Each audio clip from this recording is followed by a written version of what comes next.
Hi all. ಬಿಸಿಲಿನ ಜಳಕ್ಕೆ ಎಲ್ಲಾದರೂ ಬೆಲ್ದಣ್ಣು ಸಿಕ್ಕಿದ್ರೆ ಖಂಡಿತ ಜ್ಯೂಸ್ ಮಾಡ್ಕೊಂಡು ಕುಡೀರಿ, ತುಂಬ ರುಚಿಯಾಗಿ ಬರುತ್ತೆ. ನಾನಿಲ್ಲಿ 4 ಬೆಲ್ದಣ್ಣು, ರುಚಿಗೆ ತಕ್ಕಷ್ಟು ಬೆಲ್ಲ, ಒಂಚೂರು ಉಪ್ಪು ಮತ್ತು ಒಂದು ಸ್ವಲ್ಪ ಏಲಕ್ಕಿ ಪುಡಿನ ತಗೊಂಡಿದ್ದೀನಿ. ತುಂಬ ಸಿಂಪಲ್ಲಾಗಿ ತುಂಬ ರುಚಿಯಾಗಿ ಆಗೋಗ್ಬಿಡುತ್ತೆ. ಈ ಥರ ಮೊದಲಿಗೆ ಬೆಲ್ದಣ್ಣೆಲ್ಲ ಓಪನ್ ಮಾಡಿ ಇಟ್ಕೊಳ್ಳಿ.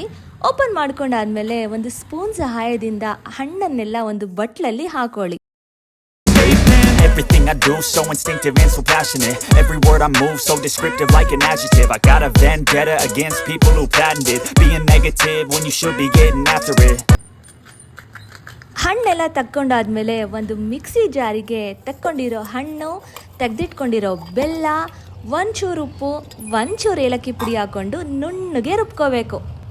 ಇದನ್ನು ಕೈಯಲ್ಲಿ ಸಹ ಮಾಡ್ಬೋದು. ಕೈಯಲ್ಲಿ ಮಾಡಿದ್ರೆ ಇನ್ನೂ ರುಚಿ ತುಂಬ ಚೆನ್ನಾಗಿ ಬರುತ್ತೆ.